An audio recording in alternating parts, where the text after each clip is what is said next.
4 இஸ்லாமியர் வேட்பாளரை நிறுத்திட்டோம்டா, ஒட்டுமொத்த இஸ்லாமியர் வாக்கும் நமக்கு வந்துருண்டு ஒரு கற்பனையான உலகத்தில் வாழ்ந்துக்கிட்டு 4 இஸ்லாமியர்களை வேட்பாளராக நிறுத்தியிருக்காரு அண்ணா சீமா.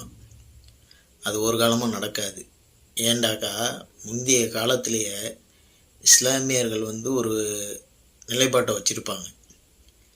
நமக்கு யார் பாதுகாப்பாக இருக்கிறாங்களோ அவங்களுக்கு தான் ஓட்டு போடணும். மதவாத சக்தி பிஜேபியோட எந்த கட்சி கூட்டணியில் இருக்கோ அந்த கட்சிக்கு ஓட்டு போடக்கூடாதுன்னு ஒரு நிலைப்பாட்டில் எப்போதுமே இருப்பாங்க. இது டிஎம்கேக்கு மட்டும்தான் இஸ்லாமியர்கள் வாக்கு எப்போதுமே இருக்குங்கிறது கிடையாது. ஒரு சில காலத்தில் ஏடிஎம்கேக்கும் போட்டிருக்காங்க. ஏடிஎம்கேயோடும் கூட்டணி வச்சுருக்காங்க இஸ்லாமிய கட்சிகள் சிறுபான்மையினர்.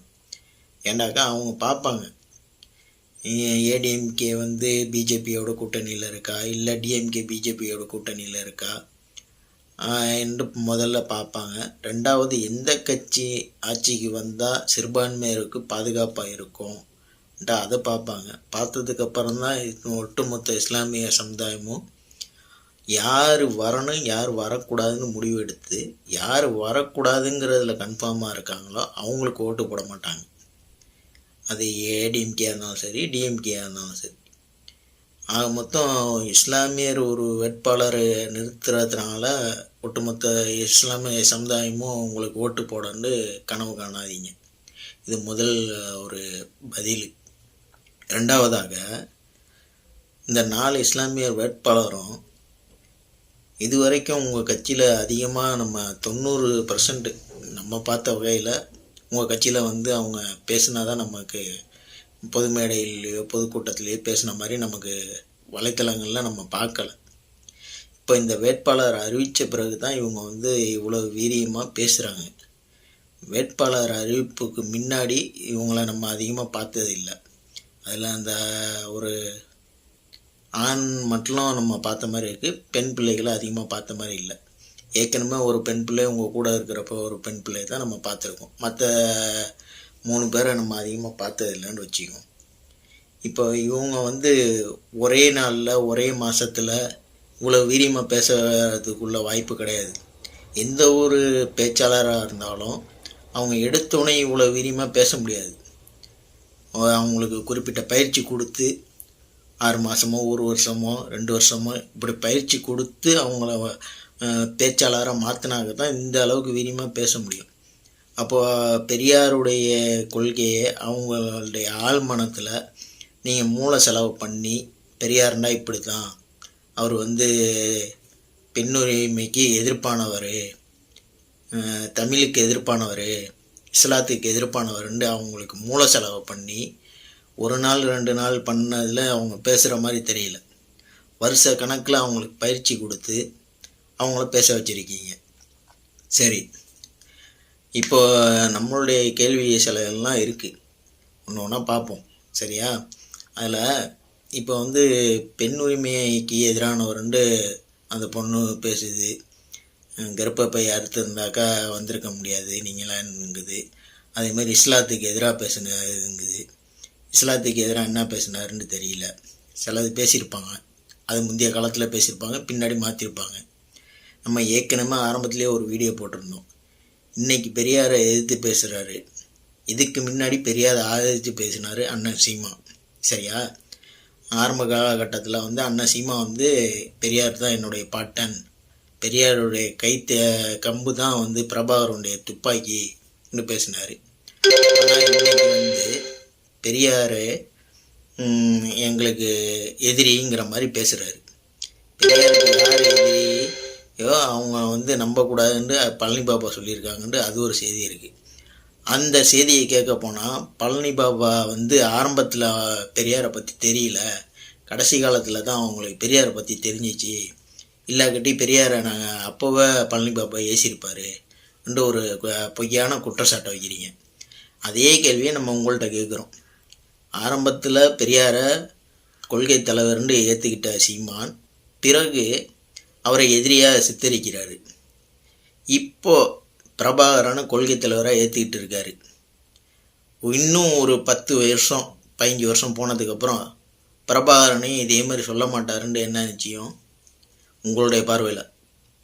முன்னாடி பெரியார் வந்து கொள்கை தலைவர், அவர் சொன்னதெல்லாம் கரெக்டு, பெண் உரிமைக்காண்டி பாடுபட்டவர், தீண்டாமைக்கு எதிர்ப்பாக பாடுபட்டவர், கல்விக்காண்டி தமிழுக்காண்டி பல போராட்டங்கள் நடத்தினவர், அதனால் என்னுடைய பாட்டன் பெரியாருன்னு சொன்ன சீமான் இப்போ வந்து பெரியாரை எதிர்க்கிறாரு.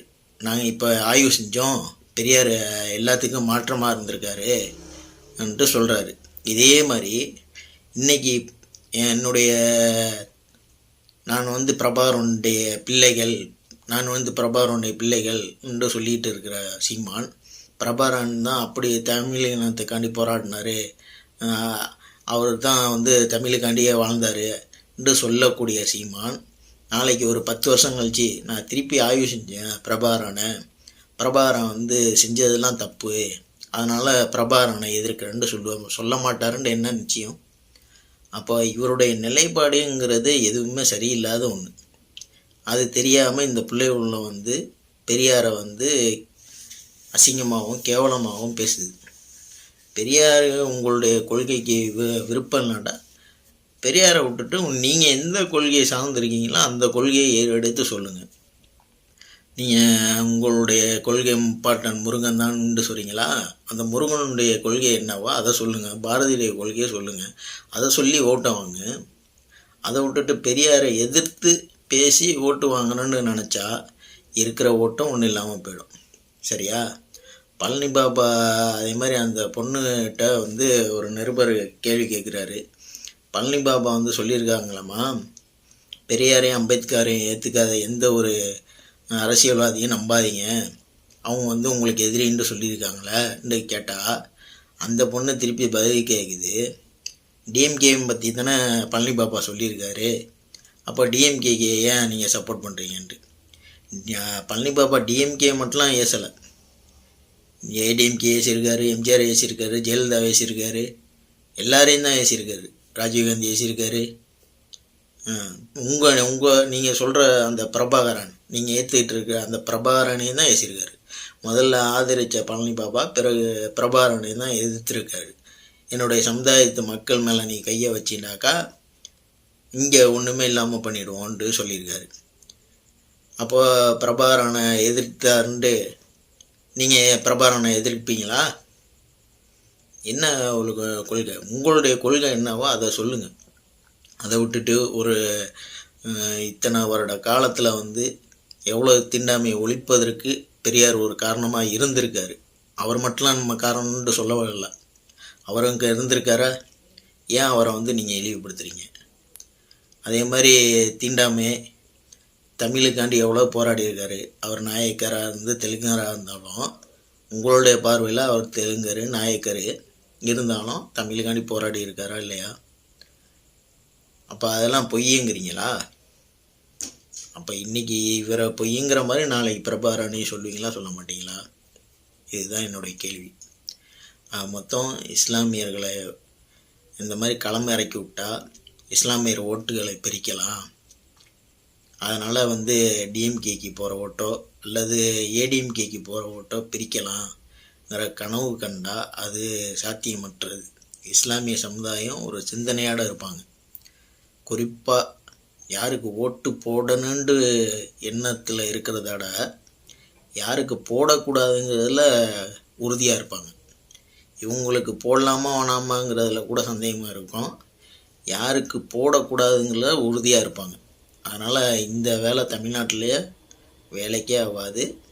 இந்த பதிவு இந்த இஸ்லாமியர்களை வச்சு ஆட்டம் போடலாம், களத்தில் இறக்கி விட்டு இவங்களுக்கு உள்ள பிரச்சனை ஏற்படுத்தலாம், இந்த மாதிரிலாம் நினச்சா ஒருபோதும் நடக்காது.